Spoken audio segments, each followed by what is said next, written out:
Noel. Come and see what God has done. Noel, the story of amazing love. Noel means Christmas, Christmas Day, the first Christmas. As Casey read in the Day of the Word, the first Christmas was presented to the shepherds. Do you know the Christmas story? Anybody familiar with it? Well, let me tell you the real story. So the story of Jesus' birth is told in two of the three synoptic Gospels, the Gospel of Matthew and the Gospel of Luke. And they're both very different because the Gospel of Matthew was written for the Jewish community. It was written to speak to the Jewish community. And so the beginning of the Gospel of Matthew is all about Jesus' lineage because that was very important to establish his lineage in that time. And so it's a little dry, it's a little more formal. And I think what we're really excited about, or what we remember from our childhood or our kids' experience, is the gospel that starts in the Gospel of Luke when they start to talk about Joseph and Mary riding into Bethlehem. And they're riding into Bethlehem because they're there for the census. I think it was the first census ever. And they had to travel all that way, and all we have to do is, fill out a little piece of paper these days. So they were traveling to Bethlehem, and it's time for Mary to give birth. And Mary gives birth, and then she wraps the baby in cloths and lays the baby in a manger. Now, we all remember that story, right? That's the story that we grew up with. And we probably, maybe you were in a play for the story, with that story at your church, wherever you grew up with. Anybody in a play? Yeah, I was too. I was in it. And so that's where we like to start because it's all romantic. And that's the end of the story in the Bible. But of course, we've got people dressed up, kids dressed up in lambs and lions and all kinds of different outfits, yeah, right? And then once the angel comes and to the shepherds are on the hill tending their flock, and then the angel of the Lord comes and surprises them, and they're a little bit concerned because this is out of the ordinary. And the angel says, "No, don't worry. I'm here to tell you a great story that the Lord, your Savior, has been born in Bethlehem, and go see them." And so that was really the first Noel, right? The first awakening to this idea. And then the shepherds all went to Bethlehem, to the stables to the manger to see the baby. And then we jump back to Matthew, because in Matthew, that's where the 5 wise men come from. Everyone's nodding yes. 5 wise. Anybody remember the 5 wise men? 3. That was a test to see if anybody was awake. Y'all fail. In reality, it was a trick question because they didn't tell you how many wise men there were. But there were 3 gifts. So it made sense to get 3 wise men, because that way you can cast 3 wise men in the play. I was one of the 3 wise men. Talk about miscasting. No, just kidding. And then the question was, who had to carry the myrrh? That poor person. I was new. I got to carry the gold, so that was cool. And in the story of Matthew, the wise men, who are astrologers or astronomers, see the star in the east, and that has some meaning to them. And so they go tell King Herod, and King Herod says, "Go find this baby and moidalize him." Of course, we don't put that in the play. That would make a kind of a bad children's play. But that's what happened in the story, is that King Herod wants them to go and kill the baby, because the baby is here to change his life. Sorry, parents, if I'm ruining it for your kids. Of course, the wise men get there, and they know better. They understand what this meaning is, and so they don't kill the baby. Instead, they bring gifts of gold and frankincense and myrrh. And it's a beautiful story. It's a wonderful story of this, commemorating this idea, the birth of Jesus of Nazareth, as he was known back then. The birth of this person, this baby, who would grow up to fully realize that Christ consciousness within him. To fully realize that Christ consciousness, and then to teach others. And so in unity, that's why we look at him as a master teacher, because he was there to teach us how to live into that idea of the Christ consciousness. That consciousness that is within every person. For as he said in John chapter 14, hang on, I got to get my notes. Nope, I left my notes down there. Chapter 14, verse 12. For all of these things that I have done, you will do too. Even greater things you will do. Because he's saying that I am a human being. And I'm here, I've realized this idea of the Christ consciousness, and I'm practicing it, and I'm going to teach you how to do it. And all of these things you will do. It's reminded us in Paul's letter to the Corinthians in the first chapter where he says, the hope of glory, the Christ in you, the hope of glory, the Christ in you. And so in unity, we look at that as that idea of that Christ consciousness that's within us. And that word may not jive with you, and that's okay. You may like the idea of that divine spark within you, or that higher consciousness, that higher self, that part of you that knows better, that knows the right thing. That's the idea that we can lean into. And that's the goal, is for us to start to live into that potential that is within us. For that idea, that Christ consciousness is within each one of us. That spark, that light that shines is always there. It's always there. And that was Jesus' teachings. His teaching was a teaching of oneness with God. And God is that short term for what we call, you might call it isness or divine mind or divine love or the universe. You may call it consciousness. The allness of life is what I like to call it, allness. Because it's everywhere present.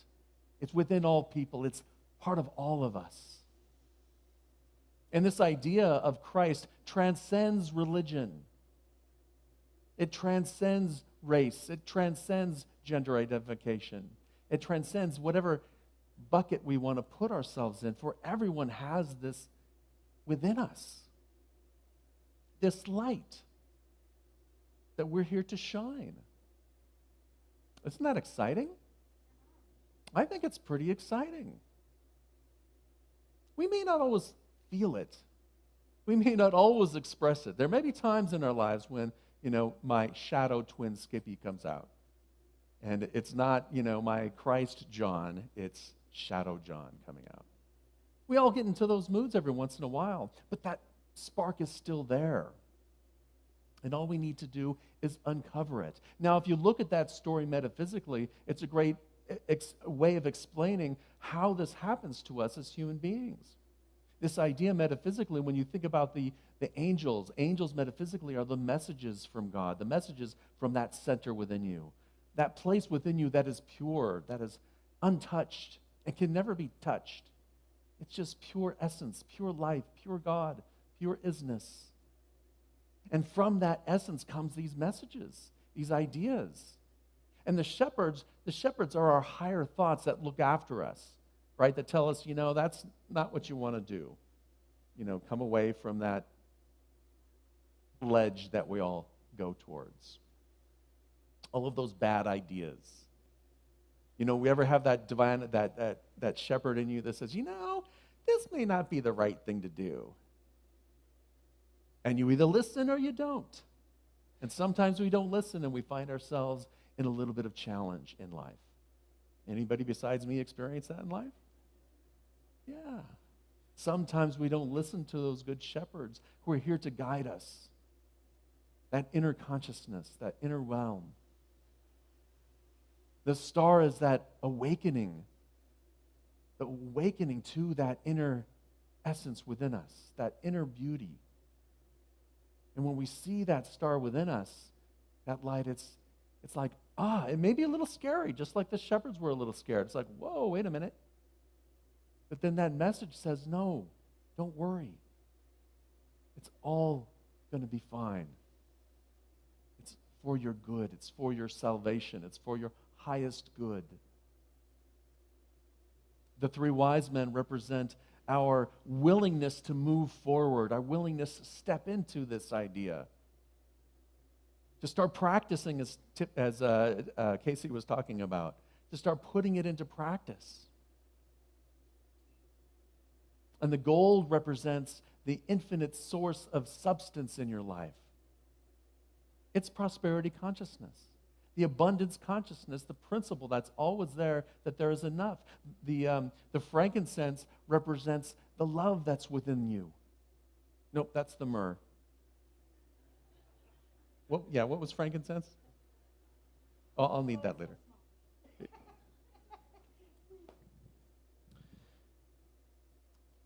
Transformation. I don't know if I'm getting marked down on points now because I have my notes. The frankincense represents that spiritual transformation that happens when we start to live into that presence within us. And the myrrh represents that essence, that divine love that flows from us. Those are the gifts that this spiritual practice brings to us. This idea of the Christ consciousness brings those gifts to our daily life. Now, it's not always easy, and I think that's the problem, is sometimes we look at it and say, no, wait a minute,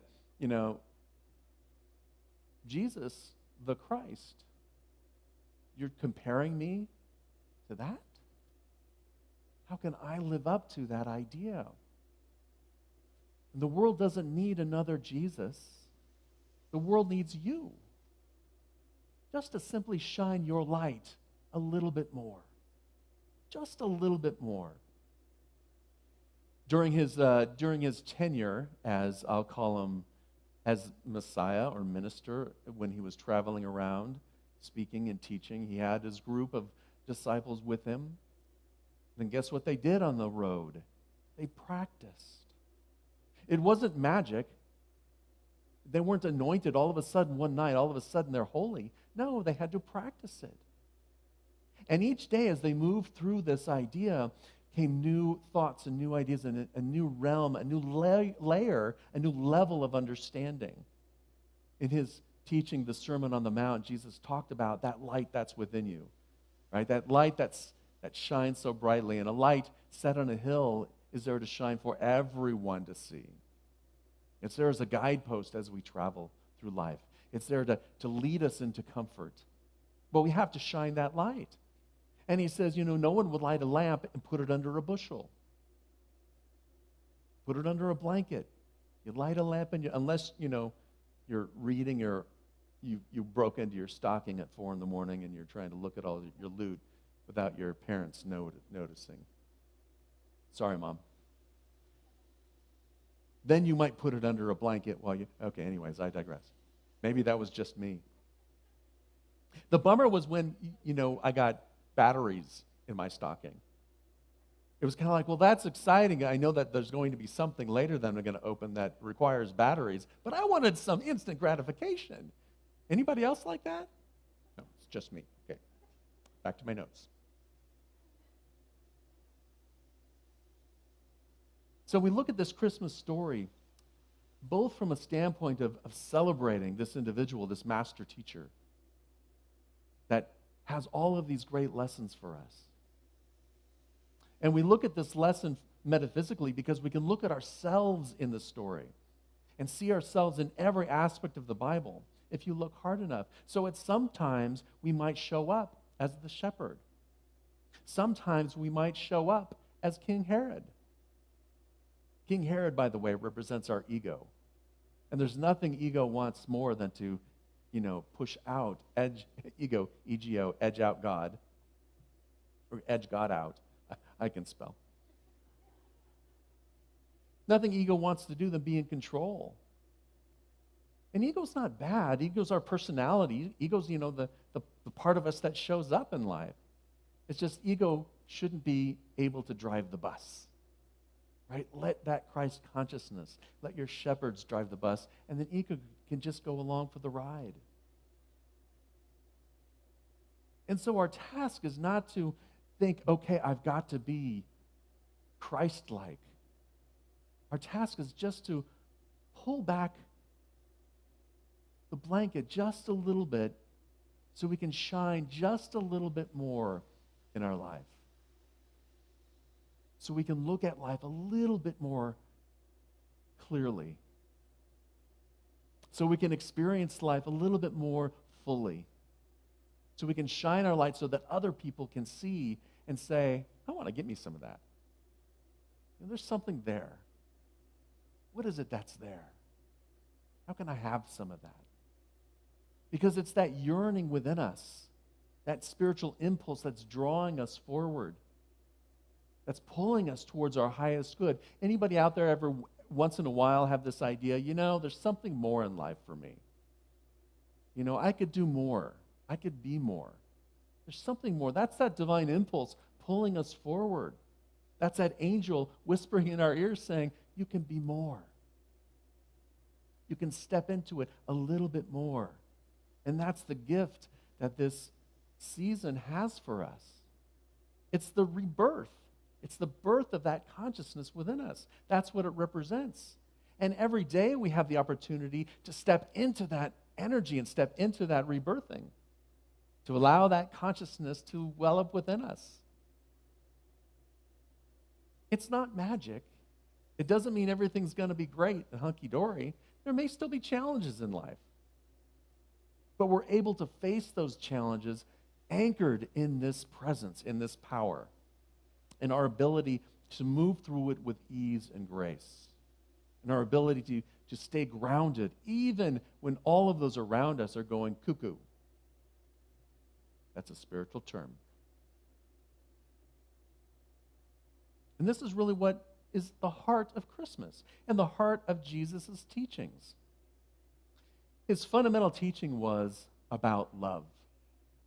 When asked what are the most important commandments, he said, love your God with all of your heart, your mind, your body, your soul. Love God. Now, it's not God out there, right? It's not that being out in the sky. But love that presence, that infinite presence, the allness of life.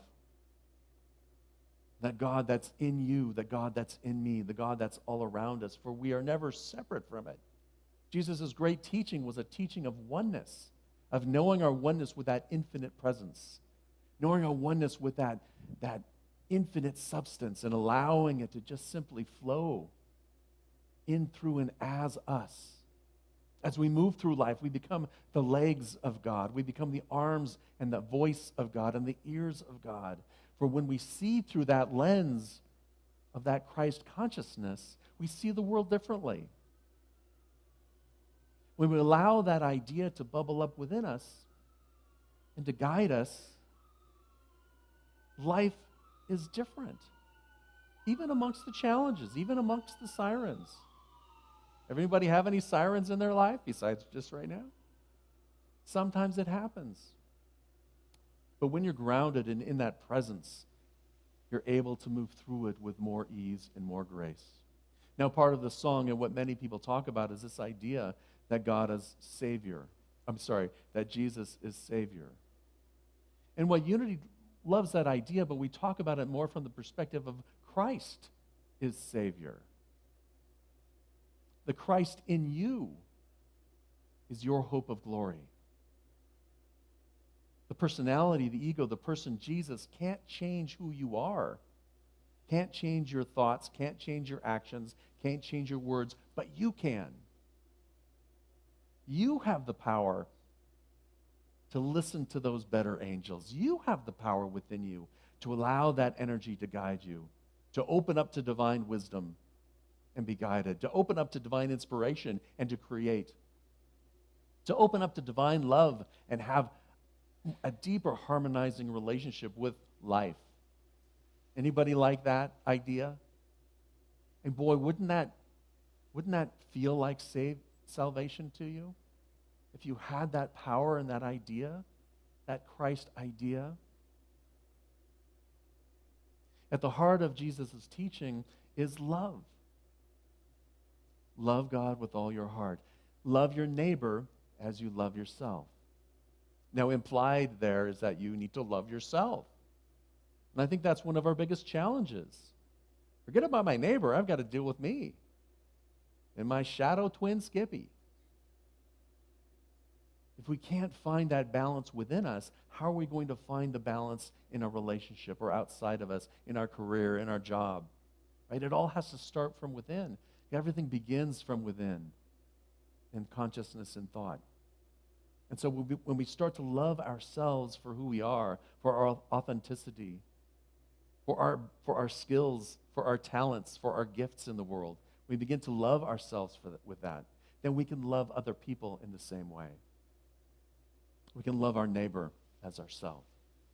We may not agree with them, right? They may be on different ends of some spectrum that we have of ideas, of beliefs, but we can still honor that idea, that Christ idea in them. And we can still be in harmony with them, even if we don't like them very much.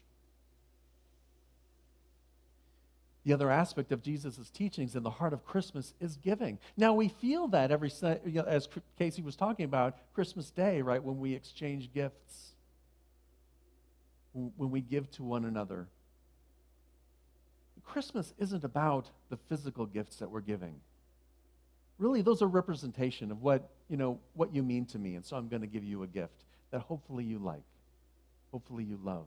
But the real meaning is the love that's within that gift.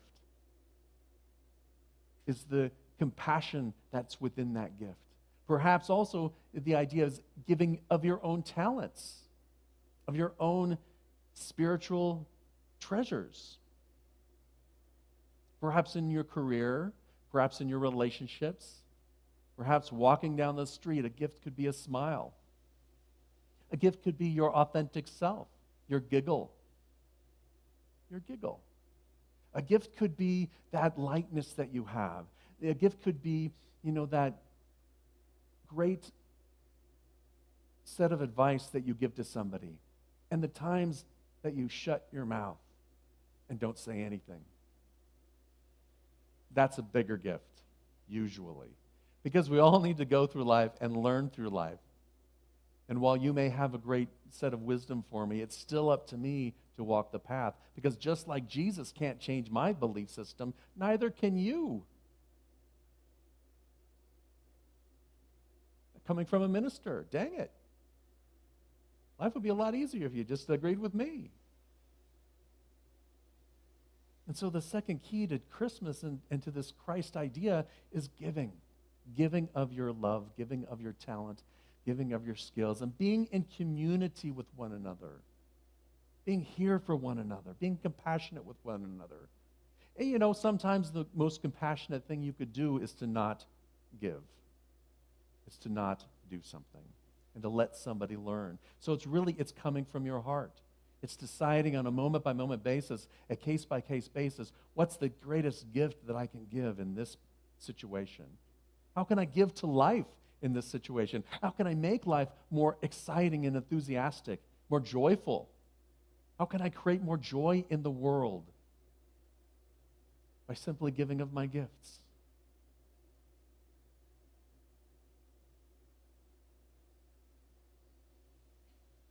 And I believe that as we begin to live in this fashion, what's been true for me is that when I take one step, just pull the curtain back just a little bit, let my light shine just a little bit more, I feel dramatically better. It's kind of an exponential thing, right? I give you 2 times my light and I'm squared. The experience that I have is squared. It's cool to be square. Is that how the song goes? I don't know. Maybe that's where it came from. But the more I give, the more I receive.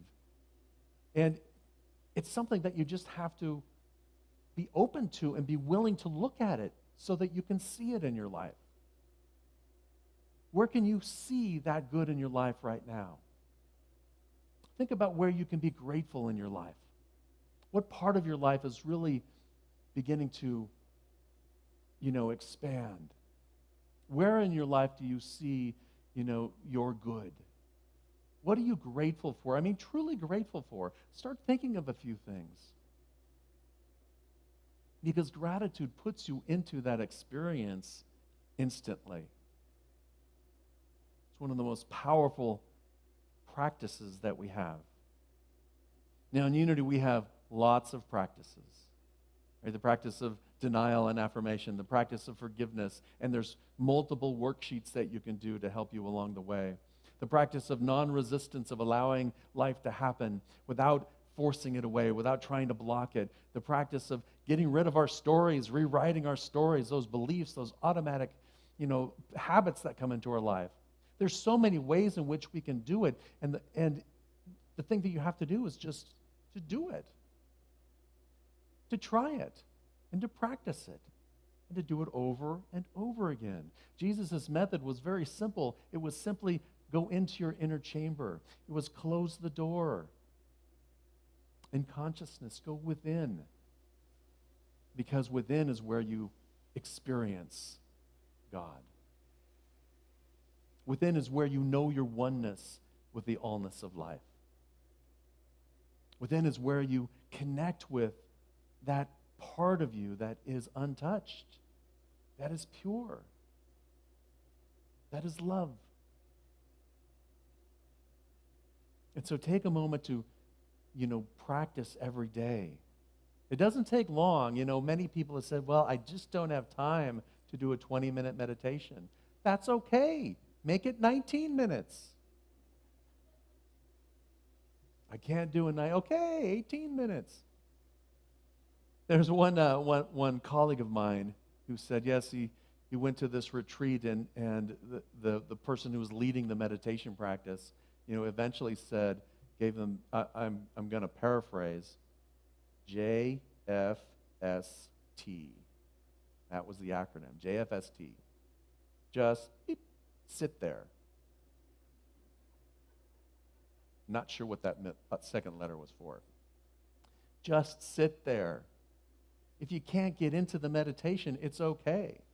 Sometimes we get into meditation and prayer and we have this great experience in life. Oh, it feels so good. We say, I did it well, I did it right. That was the best meditation ever. I can retire now. No more meditation for me. And then when it doesn't happen, we feel we did it wrong. But the reality is there's no such thing as wrong. Just sit there. Just be present.